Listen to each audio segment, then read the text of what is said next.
బాలు అందరి ఇంటికి వచ్చిన తర్వాత ఒక గాజు సీసాలో అందరి ఏటీఎం కార్డులను వేయమంటాడు. అందరూ మీ ఏటీఎం కార్డులను ఇందులో వేయండి అంటాడు. బాలు చెప్పినట్టు అందరి ఏటీఎం కార్డులు అందులో వేస్తారు. అది చూసిన ప్రభావతి అయోమయంగా చూస్తూ ఉంటుంది. ఇదంతా ఏంటి అని. ఏంటిదంతా అని సత్యం అడుగుతాడు. పార్లరమ్మ మేకప్ వేయటానికి వెళ్తే రాగానే ఏటీఎం కార్డు తీసుకుంది ఈ కార్డావతి అని బాలు చెప్పగానే అందరూ షాక్ అవుతారు. అసలు ఇదేం పని, బుద్ధి ఉందా నీకు అని సత్యం ప్రభావతిని తిడతాడు.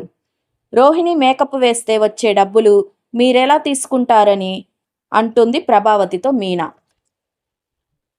ఇక మనోజ్ కల్పించుకొని కట్టుకున్న మొగుణ్ణి నేనే అడగటం లేదు, మీరంతా ఎందుకు అమ్మని అడుగుతున్నారా అని అంటాడు.